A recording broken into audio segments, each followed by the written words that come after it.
Welcome to the Joy Lab podcast, where we help you uncover and foster your most joyful self. Your hosts, Dr. Henry Emmons and Dr. Amy Prasek, bring you the ideal mix of soulful and scientifically sound tools to spark your joy, even when it feels dark. When you're ready to experiment with more joy, combine this podcast with the full Joy Lab program over at joylab.coach. Hello, I'm Henry Emmons, and welcome to Joy Lab. And I'm Amy Prasek. Here at Joy Lab, we infuse science with soul to help you uncover joy. To do that, we focus on building the elements of joy, the positive emotions and inner states that become the building blocks for a joyful life. The element for this episode is curiosity, and we're working on the third aspect of deep listening that Henry laid out in one of his books, Chemistry of Calm, which is called Seeing the Person's Innocence. I love this because I think so often when we are listening, or at least when I'm listening, we get stuck instead with seeing the other person's problem or seeing the person's solution. Yeah. So we're looking at seeing the person's innocence here. And actually, in an episode we did a while back on listening, Henry, you noted that when we listen with a focus on solving someone's problem, then we can't really listen well. Yes, you're right. I do remember saying that. You said it. And I might have also said that being a physician, I was trained to help solve people's problems. And that is an important function for doctors and a lot of other professionals and other folks too. Yeah. So sometimes it is best to listen with that intent to solve problems. But you would be surprised at how poor a training that is for actually listening well. And if you add in, the time pressure that most health professionals feel under, you can see why so many folks complain about not being heard by their doctors. Yeah. We all want to feel heard, in the doctor's office and in daily life. So let's jump right into the strategies. Actually, let's get into it. A strategy we can use to shift out of judgment and problem-solving mode is something called empathic curiosity. Just means we have an intention to understand someone else's thoughts or feelings. So empathic listening is one way to do that, to drum up that empathic curiosity. And so, with this aspect that we're talking about today, this deep listening aspect, seeing the innocence of others, that offers a kind of intention to hold as we're listening, I think. One that opens up empathy and curiosity. So to do this, I like to look to some of the work from philosopher Martin Buber on curiosity and listening. So Buber, particularly in his book, I and Thou, distinguished between hearing and listening, and he identified listening as a spiritual act. Love it. He noted that if we want to really step into our spirituality, to sort of access that transcendent space, then it was this kind of deep listening and a continuous dialogue with the people around us and also with a higher power, like those two things in equal weight to step into that space, that transcendent sacred space. And I don't think it means, we have to have that conversation with a God if that's not your jam. It can be nature, but something bigger than just the individual self. And I think also this idea of these conversations happening in equal weight means that conversations with the people around us are sacred. There's a paragraph in his book, I and Thou, that just draws me in every time I read it and makes me think of empathic curiosity, this deep listening, this sacred opportunity to listen to the people around me. As I usually do, I take some liberty to update the pronouns, but I want to read it to you. So here's what he wrote when he confronts a human being with that kind of sacred listening. There are no thing among things, nor do they consist of things. They are no longer he or she, a dot in the world grid of space and time, nor a condition to be experienced and described, a loose bundle of named qualities. Neighborless and seamless, they are thou, and fills the firmament. not as if there were nothing but they, but everything else lives in their light. What a way to approach a conversation, right? Wow. No kidding. You can't help but see the innocence in someone when you approach them without categories or descriptions. And this, this belief that they are offering you insight and wisdom that is sacred and part of something so much bigger than just what you see or hear or have seen or heard before. It's pretty beautiful. You continue to surprise me, Amy. Martin Buber and the book you mentioned, those had a big impact on me when I was younger. And I'm just really glad to know that you're familiar with it. I can't believe that's it. So cool. We know our obscure philosophers. I don't know if he's that obscure, but yeah, that's great. I'm not surprised, actually. Wow. Well, years ago, I started a program called The Inner Life of Healers, which was intended to help renew the passion and purpose that most folks have when they go into a healing profession.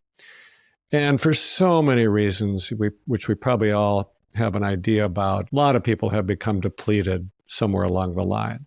And so in this program, deep listening was one of the things we really focused on. And in one of those seminars, I heard this story that really touched me, and I still remember it. So the woman who shared it was a nurse who was nearing the end of her career at the time of this seminar, but she shared a story from really early in her career, one of her first jobs when she was working in the hospital with really sick patients. And so she shared that one evening, she was assigned to work with an elderly woman in the hospital who was terminally ill.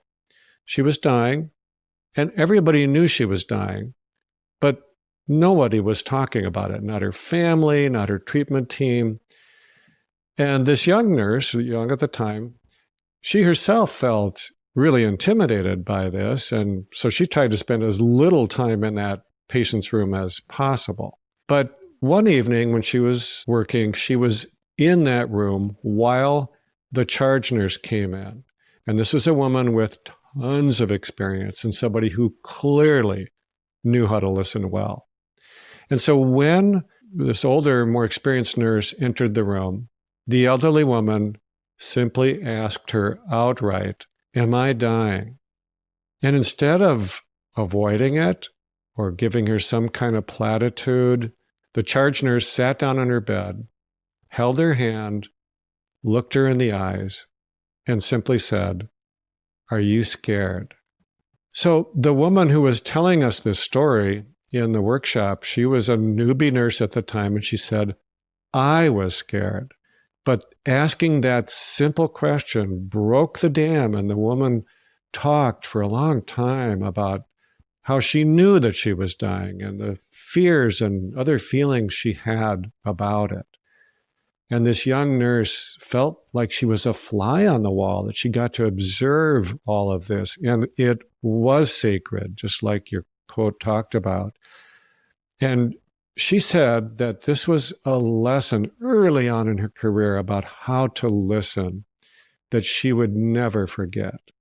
There was no judgment, no need to fix things, no attempt to avoid an uncomfortable topic. Just this simple, open-ended, empathic response that opened up a whole new level of acceptance for this woman.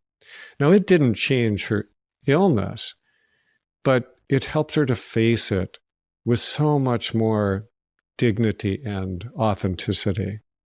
That's it, right? That's empathic curiosity. That's empathic listening. Seeing the innocence of others is perfect, Henry.